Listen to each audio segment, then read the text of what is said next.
Good. I think we're recording now. Can you see the record? Yeah. So here we are. Welcome, Casey, Mr. Lane. Pleasure to have you all here today.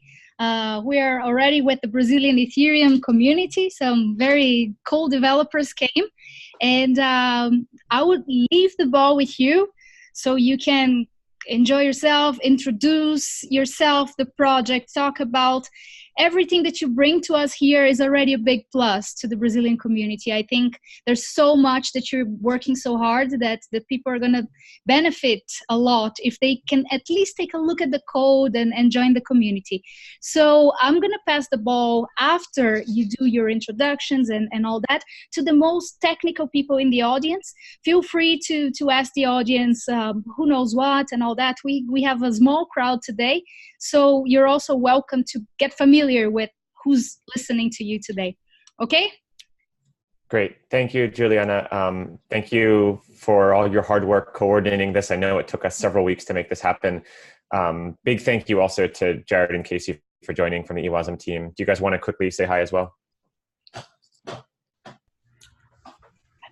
Yeah, Casey. Mostly Ewasm lately. I got started on Ewasm at the end of 2017, so been working on it over a year now. Was working on Ethereum JS before that, so it made sense to transition to Ewasm because the origins of Ewasm are in Ethereum JS, which was the JavaScript client for, and also do help out with fuzz testing and security and that kind of thing. So cool. Hi, I'm Jared. My story is somewhat similar to Casey's. I got involved around the same time, and I was also working on Ethereum JS beforehand. And I work mostly, I work on things other than Ewasm, but most of my contributions around Ewasm are around testing and maintaining our public-facing testnet. Where are you guys based? We have, I think, 3 different geographies here. I'm in New York. Where are you guys? I'm in Florida right now. I'm in Portland, Oregon. Our team is split between roughly 50-50 between North America and Europe. So that makes coordinating our calls and things a little tricky, as well as our in-person meetings, of course. Cool. Yeah. So I'm Lane. Again, thank you, Juliana. Thank you for everyone for joining. Muito obrigado. That's about most Portuguese I know. That's good. Yeah, I've been on the Ewasm team. So actually, Casey kind of, I don't know what the right word is, kind of helped assemble the team early last year, early 2018. I guess my story is that I got into Ethereum in 2017. I was doing entrepreneurship before that. And my first Ethereum event was the DevCon 3 in Cancun, which I guess maybe some of you guys may have gone to. It was the first time I met Casey and Jared in person. And yeah, I mean, as Casey and Jared both suggested, we all sort of have a couple of other side projects we work on. So in my case, it's a lot of governance related stuff lately. And I don't know, maybe we could start. One of us could do a quick introduction to Ewasm. Would that be helpful? Absolutely, yes. One of you guys want to do it, or if not, I'm happy to do it. Can I say how much at least I know? I'm not a pro in Ewasm, but as far as I understand, it is the future of Ethereum. The Ethereum virtual machine needs solutions to scale, and Ewasm is this bytecode WebAssembly language that is going to make it happen in the future. So garbage collection and everything that pretty much is involved into saving memory, saving space. But that's my rough definition of as much as I know about Ewasm. So you're 100% correct about the future sort of virtual machine. We call it like the smart contract engine or the execution engine for Ethereum 2 and maybe also for Ethereum 1, which we can talk about. Unfortunately, Wasm does not have garbage collection yet. So just mentioning that. And performance, I don't know where we stand on that right now, guys. It's been listed historically as one of the goals of the project. Casey's been doing an enormous amount of work on benchmarking, so he can share some of his findings. But it's not really the main goal of the project right now. Okay, so what is Ewasm then? If you could describe in a paragraph. Let's pass the ball to Casey then. No, I was going to nominate Lane to go ahead and give the introduction. Sure. So in a nutshell, right, so Juliana, we just touched upon the main point here, which is the execution engine for Ethereum 2. So I guess let me rewind a little bit. So WebAssembly, right, the WASM and Ewasm stands for WebAssembly. As I'm sure many of you guys are familiar, this is a standard which has emerged just in the past 2 to 3 years. And just to be very clear, there was no WebAssembly when Ethereum was created in kind of 2014, 2015. So that's, I think, one reason why the decision was made to build the Ethereum virtual machine at that time. The very exciting thing about WebAssembly is that first of all, it's being designed by a global working group as part of the W3C, that's the World Wide Web Consortium. So this is the same working group that sets standards around things like JavaScript and other web standards. And this includes contributors from all the major browsers, right? So there's kind of Google people and Apple people and Mozilla people. Mozilla has been especially involved in creating this standard. So it's a global standard, created originally for use inside a web browser.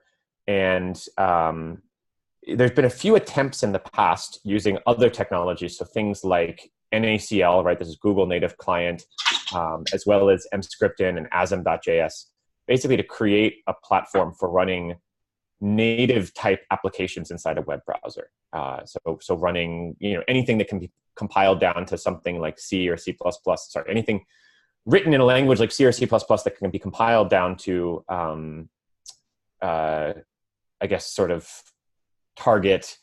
So anyway, the idea is that there's been a desire for a long time to kind of have a framework for, as I was saying, for being able to sort of take existing applications that are written in languages like C or C++ and compile them into something that could then run inside a web browser and deliver something like a native application experience. And so Wasm is the latest and greatest sort of attempt to do this. It's maturing very, very quickly. The first 1.0 release of the spec came out in late 2017. And the Ewasm project, basically, as the name suggests, is an attempt, an initiative to take WebAssembly and not modify it, but let's say kind of wrap it, or just make it appropriate for use inside Ethereum as the execution engine. A couple of points about that. So the first is that in spite of the name web, the sort of goal of this initiative is not actually to like run Ethereum inside a web browser. It's important to point out up front, we may have nice side effects here, like being able to run something like a light client inside a web browser. But actually, a lot like if you're familiar with JavaScript and Node.js, the WebAssembly has already been implemented outside of the web browser. And so there are several compilers and interpreters, and Casey's been benchmarking many of them. We could talk about that. That make it possible to write a program in a language like C or Rust or C++ or many, many others actually, compile it to this new WebAssembly bytecode, which runs inside a WebAssembly virtual machine, and then, again, run that on a command line. And that could be compiled into an Ethereum client. So that's the type of work that we've been doing. In terms of project status, so the project was created quite a while ago I want to say actually as early as 2015, and then some work was done in 2016, and it was sort of a pet project that 2 people worked on, Alex Bergsassi, who's our current team lead, and another gentleman named Martin Beasy, both still contributing to the project. It was sort of set aside for a big portion of 2016 and 2017. One reason was, again, that the WebAssembly spec was not complete. And then Casey very heroically sort of put more energy into the project and revitalized it in early 2018, along with Alex and Jared and the other contributors in the team. So it's been a very active project, research and development over the past year and a half now, basically. It's on both from the 2 Ethereum people, 1x. how many are you guys now? 10. 10, wow. it's a big plus. I remember when I watched for the first time, when I heard in Berlin, that was back in October last year. I think you guys were 6 to 7. Now it's still, so almost 50% increase. Yeah, one of the larger teams, although not everyone on the team is full-time, one of the larger teams working on Ethereum infrastructure. So yeah, so we're working on both Ethereum 1 as well as Ethereum 2. So I'm not sure if you guys are familiar with this Ethereum 1X kind of initiative or roadmap. We could talk about that. Let me pass the ball over here to Fabio. Fabio, switch places with me, because I think probably a lot of, yeah, come on. So as I sit over here. And Casey and Jared, please jump in if I missed important points. I guess we didn't talk about like project goals yet. That's something else we can talk about. Hey, Fabio. Hey, I'm Fabio. I can go on. I won't stop you right now, so please. Yeah, I was going to add a couple of things.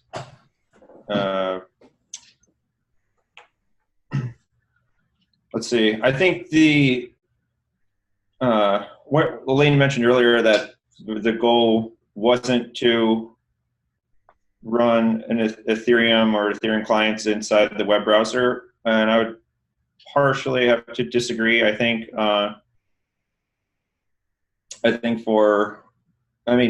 initially the people who Elaine mentioned, Alex and Martin Beasy, they at least Martin definitely had a philosophy and sort of agreed with this vision of the future that browser apps would eat native apps. And this was also a common, not an uncommon view among web developers and people who like write lots of JavaScript. So there was a video which became pretty well known because it was so early on. It was called "The Birth and Death of JavaScript," and Lane actually mentioned that when I told him he should watch that video to get a background on WebAssembly, and he said that it actually convinced him to work on Ewasm. Is that right, Lane? Yeah, that's 100% true. I just posted the link for that in here. So if you guys haven't seen this yet, highly recommended. Please do watch it. It was a very prescient video, right? So I think, Casey, if I remember correctly, this thing came out in like 2014 or something like that. So yeah. 2014, 2015, like before any of this WebAssembly stuff happened. It's kind of mind-blowing. Yeah, I mean, roughly speaking, developers, you can group developers into two groups. The ones who are like web developers, and then everybody else who are back-end guys working on native systems and other programming languages besides JavaScript. But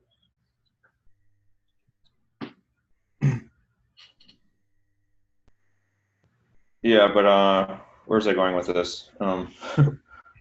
You were responding to my point about WebAssembly, about Ewasm not being about running Ethereum in the web browser. And I mean, Casey, if I may just add one thing, I would say short term, it's not about it, but longer term, yes, I also believe in the web browser swallowing everything.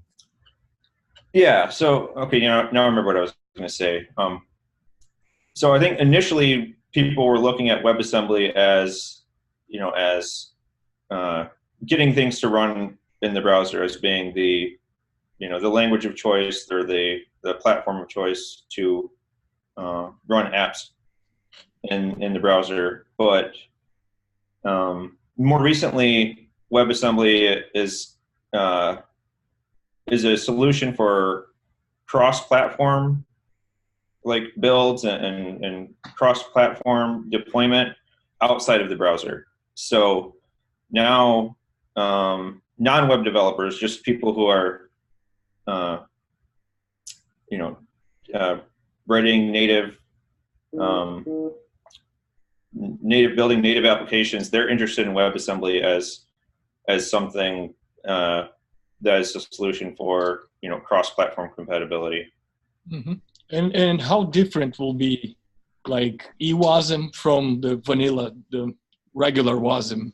Are there like, do you guys have a map of differences or goals in which you have like to diverge from the standard, or is the goal to actually use the standard and maybe like?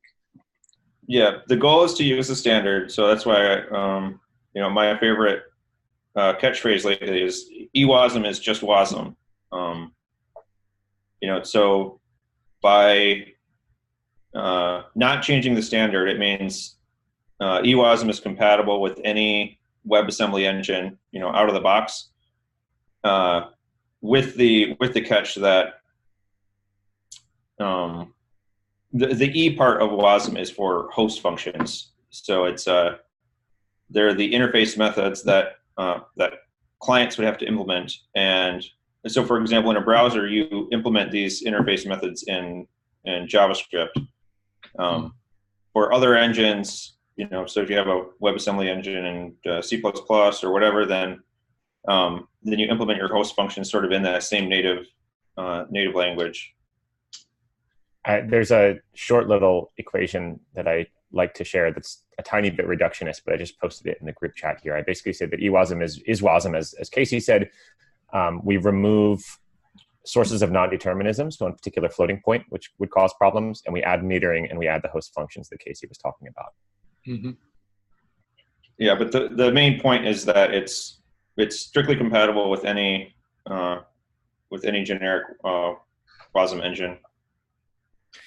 And as just to add a tiny bit to what Casey was saying, what's really exciting about WebAssembly is partly okay, what I said, which is that you can run applications at near native speed inside a web browser, but it's also this this global standard, this universal cross-platform standard for computation, and that allows you to do some very interesting things. So one is just reason in a very abstract way, in a way that is not tied to a particular platform, and do things like metering, for example, right? So to say, if we want to run this particular, cryptographic algebra function or something like that, we don't need to worry about what happens on ARM or what happens on Intel infrastructure. We can kind of, say this is an abstract kind of platonic like metering price for it. Another thing is we can actually break things up and run them across multiple platforms. And so one of my visions for Wasm, and one of the reasons I'm so excited about Ewasm, is because I see applications that run, everything is part of a Wasm stack, and you have part of it that runs on Ethereum on chain, part of it that runs on your local device, maybe part of it that runs in the cloud. So we've seen services like Cloudflare that have begun to offer Wasm workers, right? So actually the ability to host and run Wasm functions, a bit like AWS Lambda, if you're familiar with that. So we're just beginning to understand, I think, all the ways that Wasm can be used and all the connections across these different platforms. Nice. And is the idea to completely kill the EVM? Like, how do you guys see the EVM future?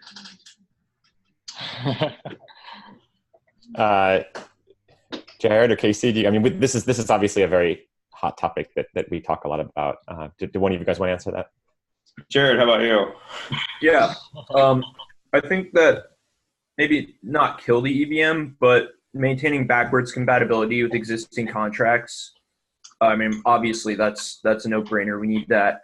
But there's actually approaches where we could essentially encapsulate the EVM, that is the vanilla execution engine, within Wasm, and then make backwards compatibility and deploying EVM contracts be executed within the Wasm engine. So yeah, the goal is to move beyond the EVM, but from the developer experience of, say, somebody writing Solidity and, all the interactions with their smart contracts, there shouldn't really be, the goal is to keep the user experience similar. Like you should just be able to write a Solidity smart contract, compile it, deploy it to the chain. It should be similar to today. So Against usage numbers. Maybe some people want to kill the EVM, but one of the most interesting questions that this leads to is a question of kind of how much should we continue to invest in EVM, because there's some things we can improve about it, versus how much we should just prepare for this glorious future where we have Ewasm. That's something that we're discussing quite a bit internally right now. Nice. How do you guys see the security of it? Because that's something that kind of concerns me. I've been trying to read a lot. If you guys could also later on refer us to some nice Wasm sources, because they're pretty hard to find nowadays, except for the standard, of course. But I mean, in Ewasm, we'll get to an environment where you have, of course, the Ewasm virtual machine running on chain, but you will have several different compilers, right? You'll have like dozens of compatible compilers. And how do you guys see that happening? Is there like any other, I don't know, like looking to formal verification or something like on those lines? Or do you guys see like security professionals working at the Wasm layer? By compilers, you mean like higher level language compilers where you're compiling from the contract language like Solidity down to WebAssembly? Yeah, that's it. Or maybe like using, say, a C compiler to WebAssembly now. So. Yes. Okay. So your question is about being able to write contracts securely, and when those contracts compile to WebAssembly.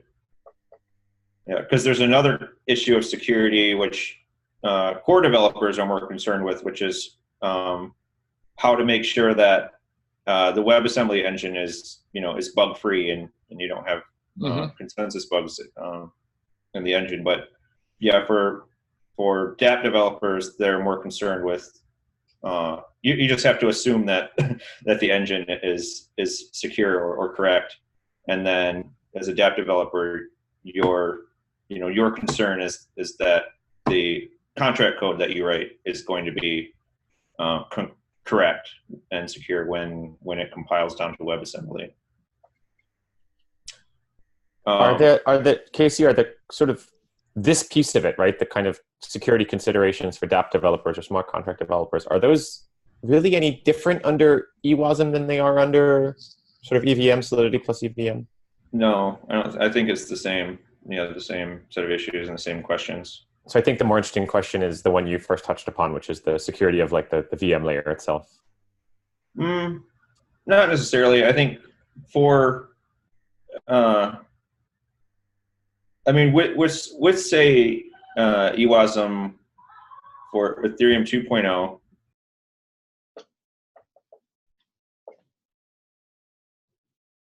Yep. Still. Casey, we can hear you fine, but you're muted right now. Yeah. Okay, sorry, I'm getting some background noise. I gotta check on something.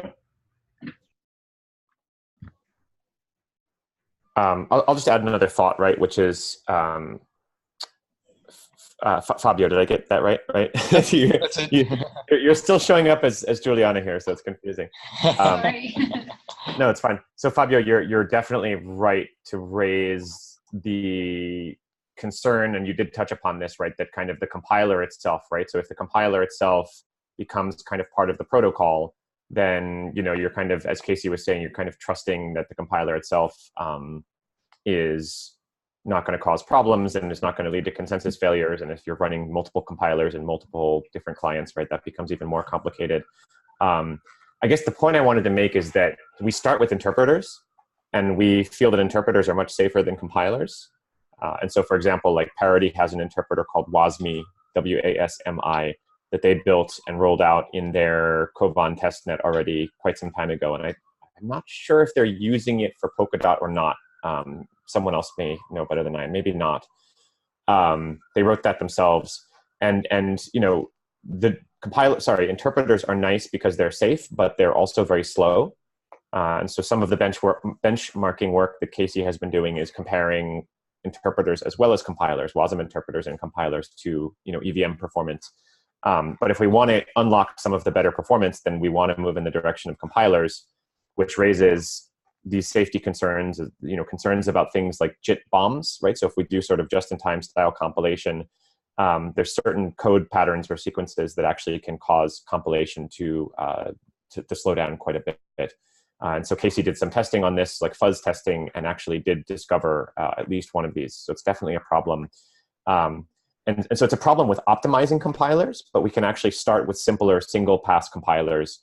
And what we see in the WebAssembly engines that are built into things like Firefox and V8/Chrome is that they have this dual compiler system. They have a simple single pass compiler, which is very fast and for our purposes pretty safe.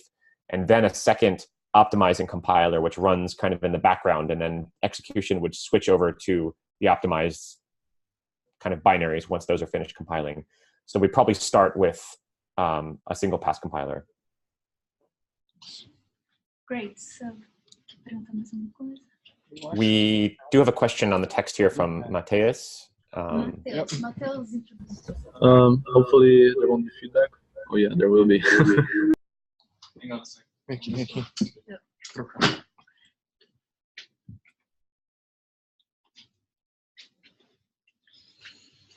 So hello everyone. Yes, I posted a question there on the chat. I tried asking on my computer over there, but the microphone had gave a lot of feedback from the audio here in the room. So my name is Matthias. I'm a developer for Kleros, and this is a question that just came up as you were talking about rejecting features that language use that may not be supported by the virtual machine. So for an example, if someone writes a contract in C or in Rust that uses floating points, how does the rejection part actually happen? Does it compile and then the transaction just gets reverted when it's mined, or doesn't it compile at all? How does that work? Jared, do you want to take that? Yeah, I can take that. Yeah, so during deployment time, we have a special, we call it a system contract, and it handles validation and inserting gas metering. So what would happen if you compiled and tried to deploy a contract with floating points is the transaction would fail, and this Sentinel contract would pick up that there are floating points, and it would reject your the deployment of your contract and fail and go out of gas. Right, so you would be able to compile it, but when you try to actually deploy it to Ethereum, the Sentinel contract, right, would cause that transaction, the deploy or create transaction, to fail. And I guess the Sentinel is also doing the metering, or is that separate? I actually can't remember. Yeah, it is. I posted a link to that repository in the chat if you want to take a closer look at it. Sentinel, the decentralized VPN? Sentinel RS. Okay. Wrote there. Cool. Matthias, thank you for the question. Did that answer the question, or do you have any follow-up questions? We have plenty of time. Okay. I have another question. Does anyone want to go first? Already. No, take your time. Okay. Matteo's now with you guys. And actually, this is something that I was going to ask, and you kind of explained it. But I was talking with a friend some time ago about the possibility of running a node on the browser. So this is something I found very interesting that Coda Protocol is doing, and of course they don't have like smart contracts and UTXO, but it was very interesting to see a full node running on the browser very quickly with zero knowledge proofs. But I was wondering if maybe we could, like, how far-fetched would it be to think about mining once proof of stake is implemented to mine Ethereum on a browser with a light client? I imagine like the storage requirements maybe would make that impossible. I don't know. It should be. I think it's feasible if we move to a stateless client model, which I think is the plan. Although those details are still being worked out for the later phases of Ethereum too. Casey, Jared, what do you guys think? Yeah, running a proof of stake validator in the browser. Yes, and so the beacon chain, I don't think is going to be stateless, but yeah, storage is definitely the big challenge with trying to do trying to run a client inside the browser. So if it's a light client or a stateless client, then it becomes a lot easier. But otherwise, persistent storage inside the web browser, you know, if you need gigabytes of persistent storage, yeah, I'm not sure there's a great way to deal with that. One of the Ethereum 2 implementer teams, the one that's being worked on by ChainSafe, I can't remember the name of their client. It's built in JavaScript and it runs inside Lodestar. Thank you. And it runs inside the web browser. It actually is designed to run both on, you know, via node.js as well as inside the web browser. So I think it will be possible via that platform to validate the beacon chain within the web browser, but of course it's not complete yet. I'll find a link for that one as well. Cool. Thanks. Can I ask a question? Can I jump in really quick? I know this is not supposed to be like a technical workshop, but do you guys think you could just go through the repository of Ewasm on what's out there on GitHub? And also, I'm quite sure you guys need more talents. What kind of people do you need? What is the idea? Where do you need more help? And what can developers do to jump in and aggregate and make it happen? So,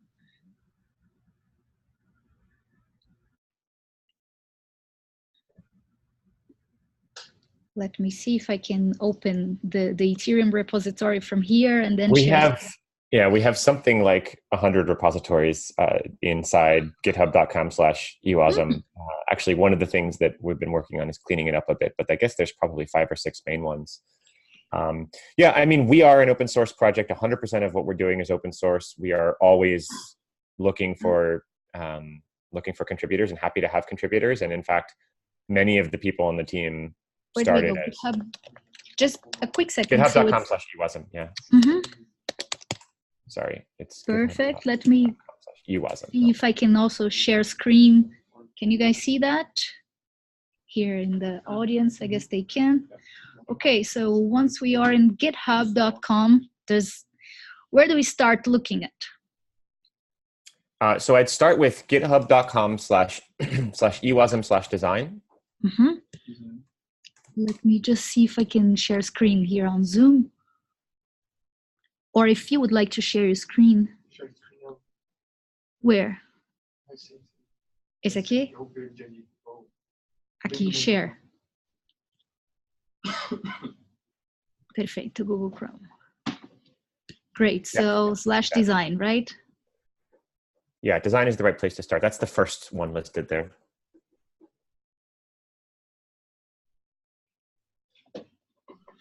Great, here we are. Read me. Can you guys see my screen or? Oh, whose screen am I looking at? I thought that was, oh, this is Casey's screen. Yeah, that's what I'm looking at. Juliana, can you guys see Casey's screen? Not yet, no. Casey's all dark here. Let me... You don't see the shared screen here, the GitHub screen? That's odd. Como é que você tá vendo? Me ajuda. Desktop, okay. I should stop sharing my screen. That might do it, yeah. Oh, maybe that's why I couldn't see your screen, as I was simultaneously. But I can see Casey's. So, gente, alguém me ajuda? Dá um help aí. que está aparecendo ali no Matheus. Mas pode ser que ela compartilhou uma página do Chrome. Estou no Zoom US. Quando ela abriu outra aba, eles não visualizaram. There we go. Okay, I'm in Casey's screen. Foi. Excellent. Sorry. Tudo bem? Tudo bem. Now, tudo bem. Let me just take this out of the screen. So we are in Ewasm design. That's where people should at least start reading some of the repositories.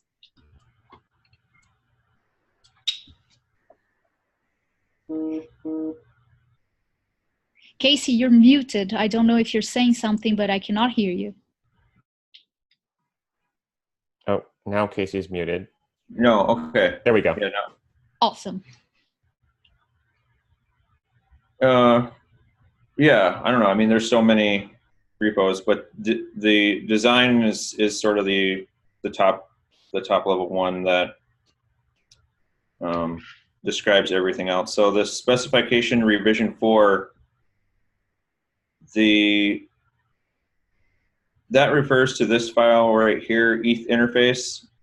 So the EEI, and the EEI is really the primary thing that defines Ewasm. Well, so it's half of the definition of Ewasm, but it's the set of host functions. And so these host functions, so one of them is use gas, get block hash, call data copy, get call data size, call code. So these are functions that Ewasm contract code calls, and these host functions are implemented in the Ethereum client, but the WebAssembly itself, the WebAssembly engine itself is a generic Wasm engine. So these interface methods are sort of wrappers around the core, which is the Wasm engine. So these are kind of the E in Ewasm, right? So we're taking a regular Wasm engine and we're I guess importing or injecting these host functions into it, which allows a program running a WebAssembly program to interact with Ethereum, basically. Calling back Fabio, he's the biggest gas saver I've ever met. Like he has all tricks in the world to save gas. So I think gas is more. If that's true, we may have a challenge for him, Casey. You should ask Fabio if he can implement some of your crypto primitives more gas efficiently than the precompiles, which has been done before. Yeah, I was going to show one other. Here it is. One other table, which I think helps make clear. How do I? Yeah, so this table, it breaks down how EVM gets converted to Ewasm. So if you translate or transpile EVM bytecode to Wasm bytecode, what happens is all of the EVM opcodes that are purely computational, they get converted to plain Wasm instructions. So add becomes, there's a Wasm opcode for add, there's a Wasm opcode for mul, Wasm opcode for subtract, divide, and so forth. So I think I counted them up at one point. Yeah, 60 Wasm instructions, and how many EVM opcodes? I forgot, like less than 60. I should have put the total count here somewhere, but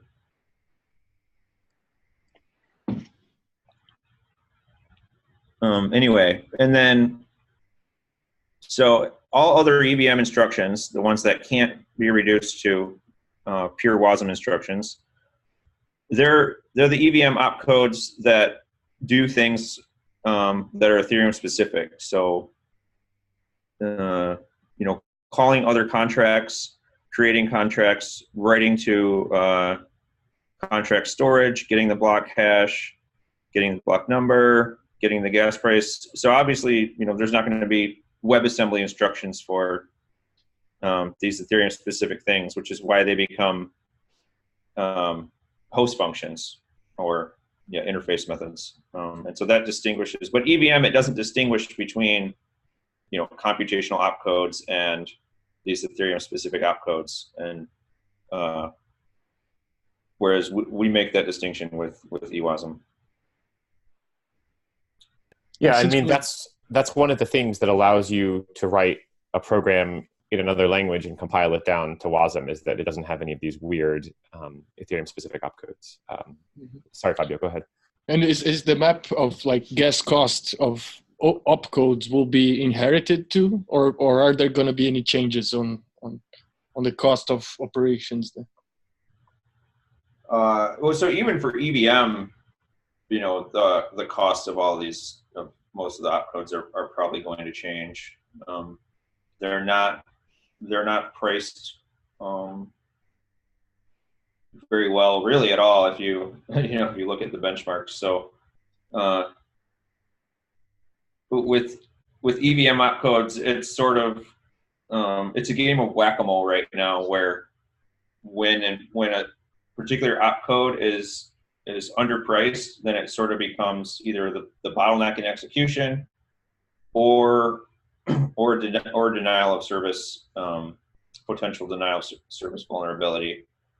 And so if it's a denial of service vulnerability, then those are repriced, quite immediately. So the opcodes that have been repriced in the past have almost all been to prevent or protect from denial of service exploits. And sometimes, when it got really bad, like with the Shanghai DOS attacks back in 2016, there was an emergency hard fork. Like, we have to reprice this immediately. And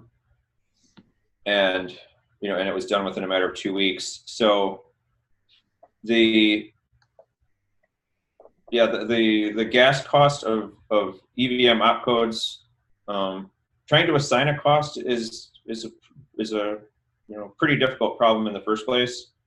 And it's kind of messy right now. So there's a proposal to reprice S-load and the next hard fork, Istanbul.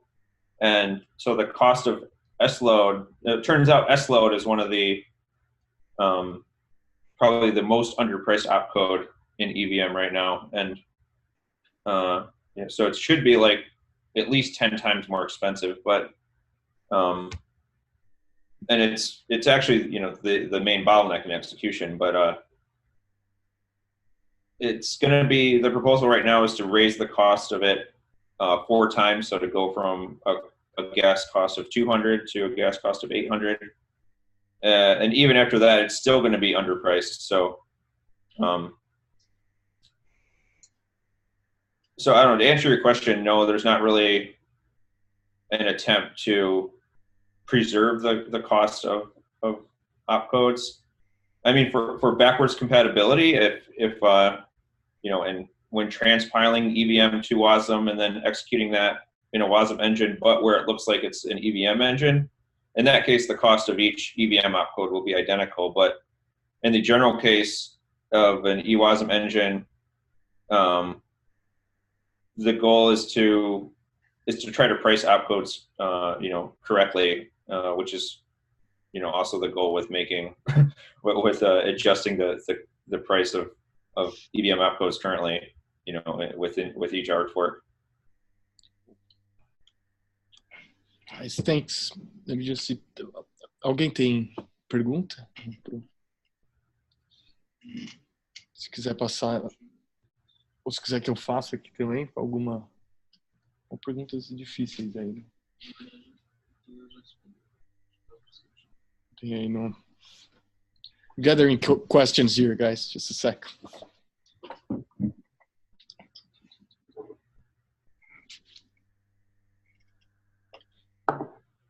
Break?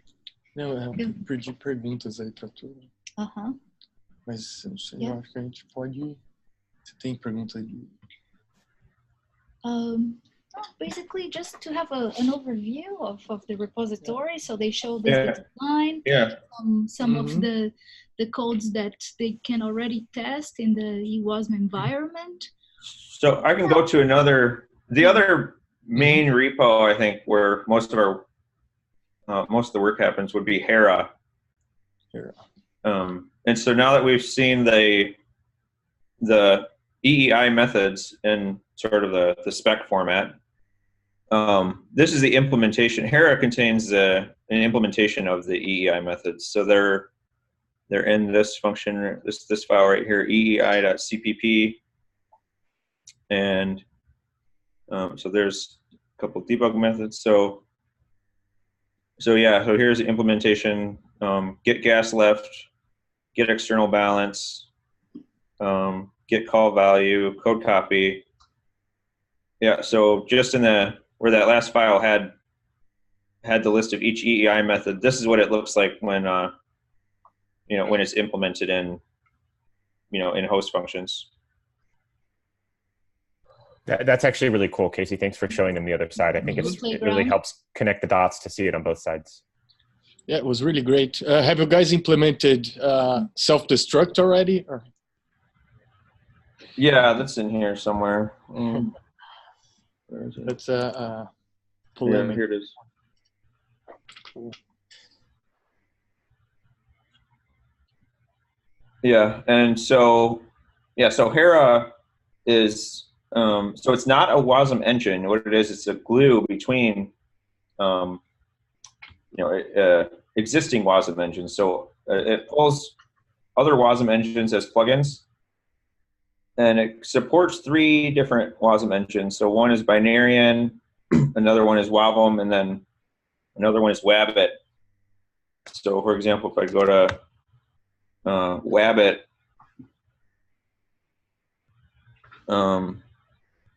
so Wabbit is a it's a suite of tools, but it's also a Wasm engine, and the Wasm engine here is Wasm interp. Yeah, so Wasm interp is an interpreter engine, and it's integrated here into Hera with this in this file. So here's where it will execute some Wasm code in the interpreter, and then again, these are the EEI methods, and so this will refer to the EEI code in the other file. But importantly, so it's, I guess in C++, it takes 1,000 lines to implement all of the EEI methods.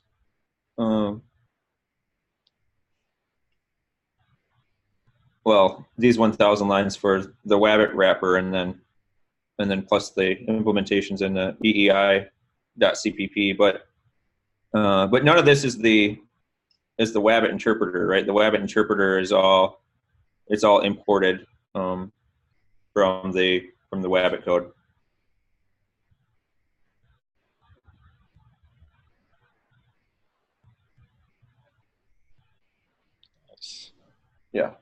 Yeah, so here's how 3 different Wasm engines.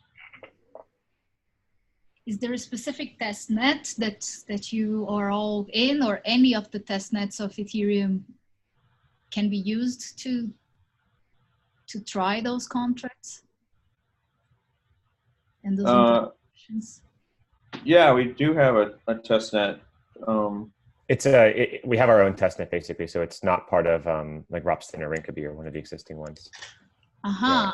You see, No, like I start digging. I don't know much about developing and programming, but I know so can some more experienced guys join this private testnet, or at least see what's happening out there?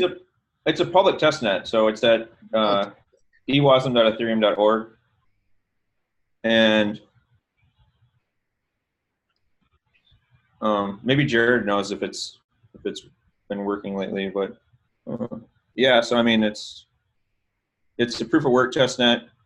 Put it on the chat as well, please. So at least in the end of the meetup, I'm gonna have a whole bibliography for them. So I wonder if so we could show an example of a deployed contract. Maybe let's see if there's a contract. That's nice. Yeah, so this is WebAssembly bytecode. I don't know what it does. Maybe if we look at the Wasm code. Yeah, and so this is the Wasm code for the that's deployed at this address. And no storage, but looks like if we sent a transaction, what would it do? It would use some gas, get the data set, it would copy the gas, it would return something. So this wouldn't store anything. I think that the one you're looking at right there is straight out of an Ewasm test case. So I think it just call data size. Okay, so this one calls storage store. So this would write something to storage, and so it doesn't look like nobody's. It's only been deployed. Nobody's called it yet. But if somebody sends a transaction to this address, then it will run this code, and it will right here. It will write. I guess it will write the value 100 to the zero to storage slot with key 0, and then we see it. We should see it in here, but I hesitate to try it because I don't have. It's been months since I've messed with the testnet, so I don't have it. And to deploy a contract there in the testnet, it's just well. Can we try it first, just to ask for permission? You don't need permission. So you'd get Ether from the faucet, and then there's we have a tool here, the Ewasm Studio, to deploy contract code too. It's permissionless. Feel free to play with it and break it. Awesome. Casey, would it be interesting to show them the WRC20 stuff? There's maybe a couple of code samples there that could be interesting as well. Sure. Whoops, what am I looking at? Nope, not there. Okay. Yeah, WRC20 examples right here.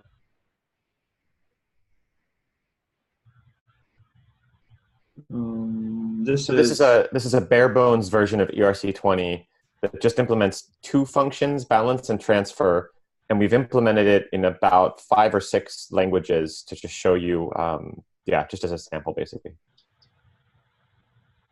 Yeah, let's see if we can find the. Yep, they're in there. I'll open the assembly script one, and maybe you can walk them through that. Okay.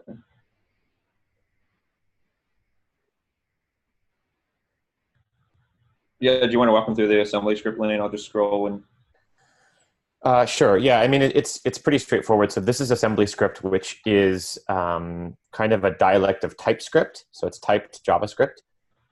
And it's still one of the languages that we would like to support with Ewasm via this assembly script project, which compiles assembly script to Wasm, obviously.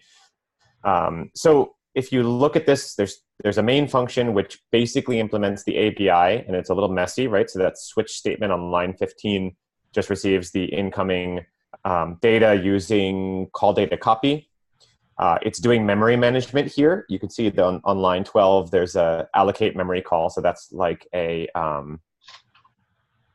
what is it called in C when you allocate memory? Malloc, right?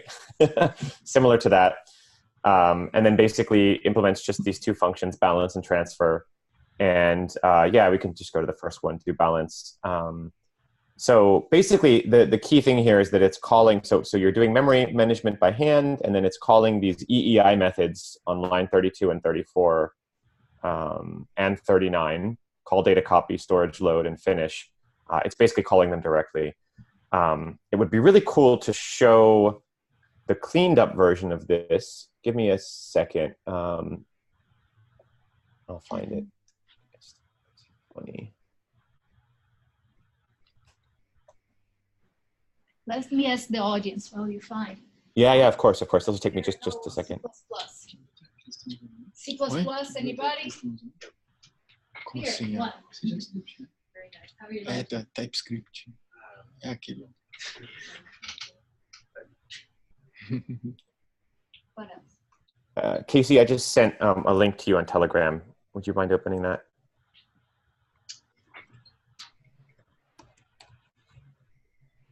So just to show what's possible, this is basically the same code written in, I don't know what to call it, I guess a dialect of assembly script, which includes some syntactic sugar for Ewasm. And so there's some really nice things going on here. There's no more memory management going on.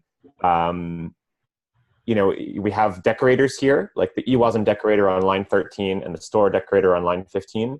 So the Ewasm decorator is an indicator to the compiler that this class is the entry point in this file. The store decorator on line 15 indicates that balance map should be automatically persisted to storage, which is a lot the way that Solidity works in some of the other languages that we're looking at. Yeah, so this is what this can look like with more work on the compiler side. This is my personal vision for what writing a contract in Ewasm will look like, but this is only partially implemented yet on the compiler side. Sounds like an amazing job already. There's a Rust version too. I don't know if you guys are fans of Rust, but we have this in many languages. For parity reasons, I bet. Yeah, I'd say the two languages with the best support for compiling to WebAssembly right now are Rust and AssemblyScript. And the nice thing about AssemblyScript is the binaries it generates are very small and minimal, whereas Rust, the Rust binaries are not always, and it takes a lot of tweaking and post-processing and stuff to sort of get the Rust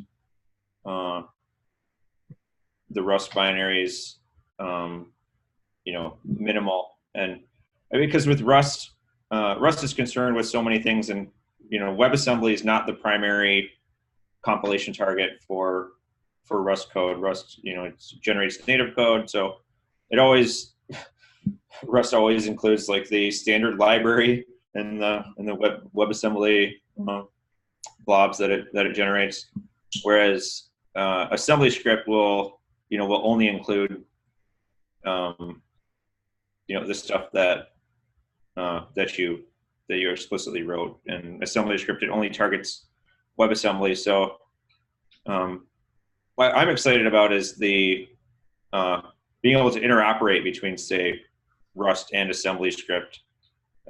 So you would, you know, if there's Rust code that in a library that, you know, implements some function you want, then you would compile that to WebAssembly, but your contract logic and that kind of thing, you know, you might write that in AssemblyScript. Very nice. Yeah, I want to second what Casey was saying. You know, there's an argument to be made that it's sort of inappropriate or dangerous to write smart contracts in languages like JavaScript, or I mean, I know this is not JavaScript, but it's kind of a little bit like JavaScript, right? And that specifically we should be using these domain-specific languages, which are a bit safer or can kind of guarantee certain types of safety that we can't with things like Rust or JavaScript or AssemblyScript. But I agree with what Casey was saying. I think that different applications will lend themselves naturally to different programming languages. And for me, this is one of the most exciting things about Ewasm, is that, you know, you can have rock solid crypto primitive libraries written in Rust. You can have battle tested things, financial primitives, right? Things like multi-sigs, you know, maybe continue to be written in Solidity or something. And you can have other types of applications, maybe at the higher level, written in something like AssemblyScript. So that's pretty exciting. And we're still figuring out how like linking and embedding and things like that are going to work, how you'd like include like a Zeppelin style library in an Ewasm contract. Guys, what an amazing work. I'm very, very well impressed. Before you finalize, I think it was such a lot of content, a lot of highways and roads that people can start digging more into the project. I really appreciate the time of the three of you.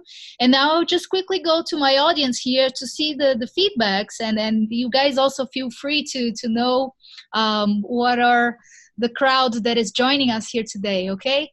But yeah, if there's anything else missing or that you remember that you would like just to finalize and close, the time is now. And I'm gonna go to the audience.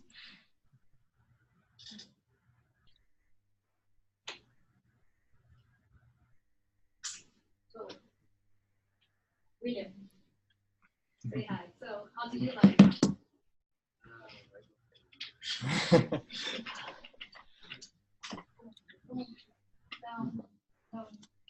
Okay, guys, any questions? How was today the meetup for you? Vou falar em português. Okay.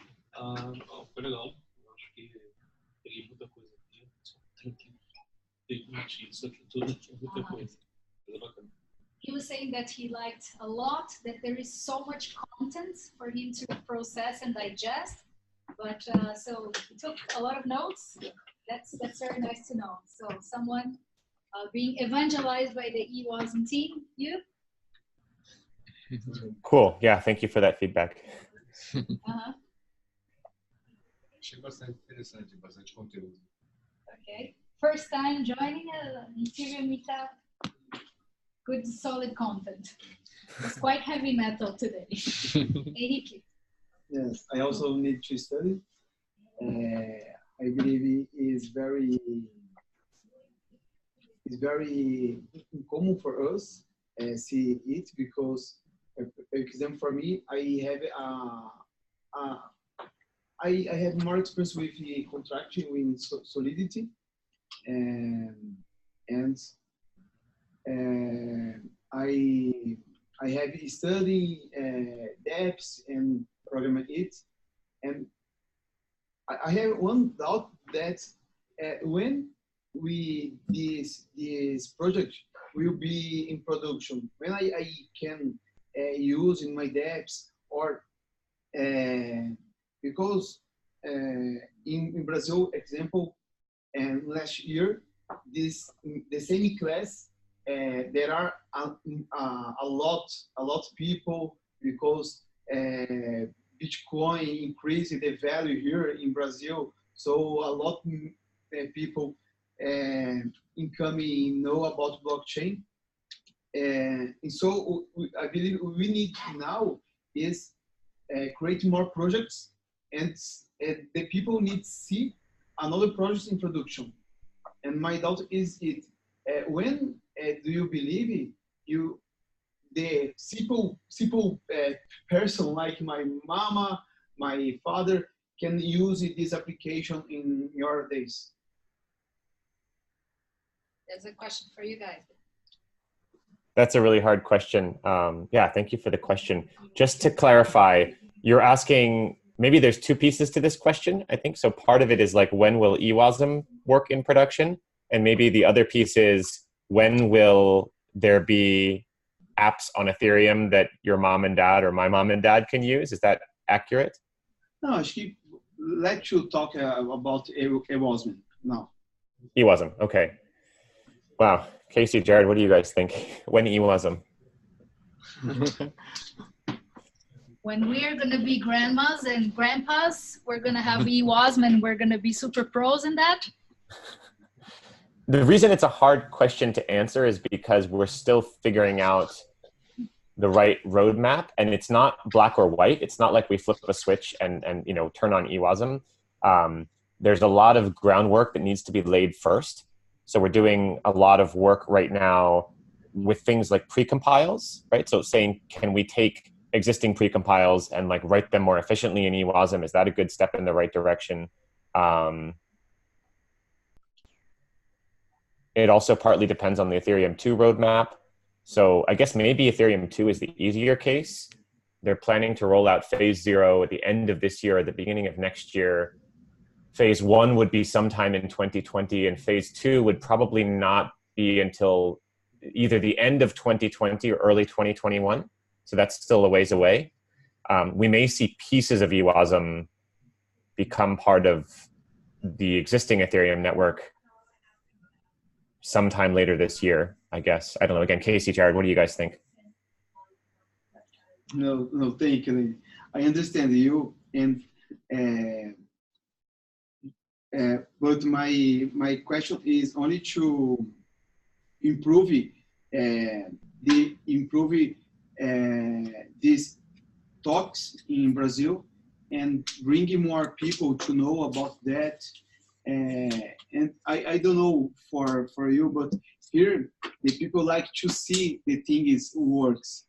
I believe it's a little problem with some people, but it's the truth. And when the things stay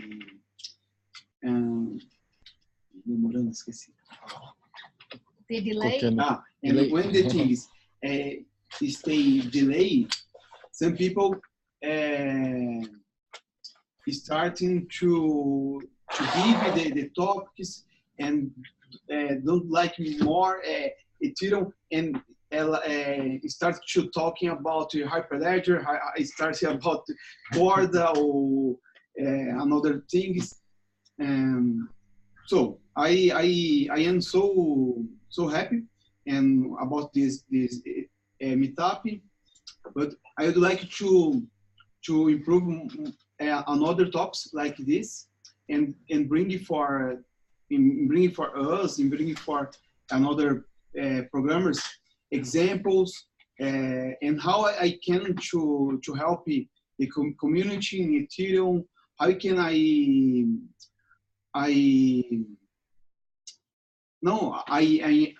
am, but how we can to improve the Ethereum in Brazil, example, because here there are some companies like IBM, Microsoft, and they improve your projects because they have a lot of money. So my question, how we can improve Ethereum or another projects open source? I would say Brazil, I think the first step was community. I joined those guys here, Fabio, Henrique, that just spoke with you guys, Matthias, about 2 months ago. It was a 7 people meetup, and it is interesting to have you guys joining us, even if it's by a conference call or that. We cannot bring the Ethereum Foundation or organize a big event at DevCon in Sao Paulo. But I think those that came here today came because of a lot of, I think, dedication that you do have in learning, in digging into content. It wasn't an easy beginner blockchain 101. And of course, if any of you guys could talk to 2 or 3 more people to at least watch, that's why I asked to record, so more people can get familiar with and jump. So that's how, the only way we can be bigger than our 3 core IBM. So then they're going to know what the whole Web 3.0 is all about. I think it's about our freedom. It's about our privacy. It's about, the whole idealistic thing about Ethereum, right? Lane, I think that's what keeps you and Casey and Jared up and developing and doing so much. Thank you, Juliana. Yeah, thank you for reminding us of that. I think that's really important to be reminded of, and maybe we should have started with that, like kind of, why does this matter so much to us? And I really strongly agree with what you said, as well as the comments from the gentleman just now. What is the point of Ethereum if we're not building applications that everyday people can use and interact with and see value in? We have a lot of work to do, our work cut out for us, I think, over the next few years, and it's still very early, but we are making progress, and I'm personally very excited about it. Also, I don't know if you can hear me from here. I'm a bit far from the computer, but I didn't know that you had a testnet running and with examples, and that was really awesome. So I can already take a look at what smart contracts in TypeScript or sort of TypeScript look like. And I already think like maybe we can see the death of Solidity in 2 or 3 years, maybe, I don't know. But awesome work. It's good to see that we have a testnet already running. Well, our Ewasm team lead is the co-maintainer of Solidity, so I don't think we'll see the death of Solidity. It just, Solidity is going to get better, and it will compile to WebAssembly. Also, I have first-class support for WebAssembly. But I mean, one thing we could use more help on is just writing tutorials and documentation and stuff, walkthroughs of what it's like to deploy a contract or write a contract and compile it. We've done that to some extent and tried to demonstrate how to do that, but most of us are on the Ewasm team are more core developers than dApp developers. So it's always interesting to get perspective from dApp developers and just to find out, what is it that dApp developers want? How can it what could be better about the EVM or contract languages that that dApp developers would, is on their wish list. And I mean, too often dApp developers sort of assume that they can't fix or can't improve anything, say about the EVM or about Solidity, and we've seen like dApp developers do some pretty insane, incredible things to work around, inefficiencies or missing features in say the EVM. And from a core developer perspective, it's like, well, we could also just add this feature to the EVM, and As like from a developer perspective, at least from what I talk to other dApp developers, is that we sort of see core client development like something that's like out of our reach, that we should not even try to get into, or it would take too long. So, but maybe that's just an impression that's not true. If we could just take a look a little bit, but I think that's something that we look like, oh my God, car development is something completely out of this world, and we're never going to make that. We cannot help with that stuff. Yeah, no, that's definitely not. That's definitely not an accurate impression. I don't think core development is way out there. It was actually the Martin Beasy, the father, one of the two fathers of Ewasm. He has a saying I like, which is be your own core dev. But we're always looking for input from dApp devs on how things can improve and what their what their struggles are. Because I mean, for us working full time on the core, it's we can lose track of what exactly it is that dApp devs want, and it's always good to get their feedback and they're be driven by the dApp development use cases.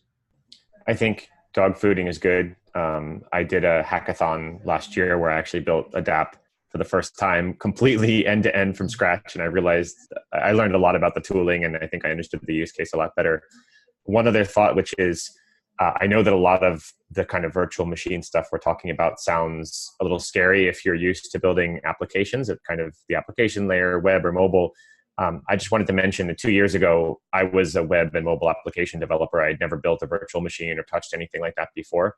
I think one of the things that attracted me to the project, again, was the web part of WebAssembly. And I said, okay, I know web, I know JavaScript, that's no problem. It's not that hard. I mean, there's certainly a lot to learn, but I think it is possible for someone who's an app developer to learn and actually contribute meaningfully pretty quickly. What an amazing work on the past in 2 years. Look where you're now. So anybody else would like to say anything? A quick bye-bye to the guys. I would like just to thank all of you that came here today. I really appreciate. Let me switch the camera to the crowd so you can say a ciao to all of them. So guys, thank you. Thank you guys. Hopefully we have a chance to come down and meet you guys in person. We took our team to Buenos Aires last year for ETH BA, so hopefully there will be ETH Sao Paulo before long, so we can see you guys in person. Yeah, hopefully soon. Well, you guys need to organize it. Yeah, we're keen on it, Yeah. That'd be well, great. Awesome. The last thing, please don't forget to post on this chat so I can post it later, the testnet address on our Zoom group chat, if you could. Sure. And that would be of immense help. I guess you guys are already going to have more people digging into. So if you see some usernames on GitHub that are different, they might come from Sao Paulo, hopefully. And yes. Okay. Cool. I posted the link. Thank you again. Uh-huh. Thanks, everyone. Lane, Super, super thanks. Priceless. I know it's been very hard on your time. You're traveling always so much, and there's so much on your shoulders right now. But it was, I guess, one of the best meetups I could organize, thanks to so much knowledge that you have, and Casey as well, Jared as well. I really appreciate the fact that we can bring this to other Latin American countries as well. I've been traveling too much lately, and Casey and Jared have been doing the bulk of the difficult coding work on this stuff and on the testnet and the benchmarking and everything. So thank you to those guys. And yeah, thank you again to you, Juliana, for organizing this and for having so much patience. There you go. Thanks. Ciao. Bye. Bye, guys.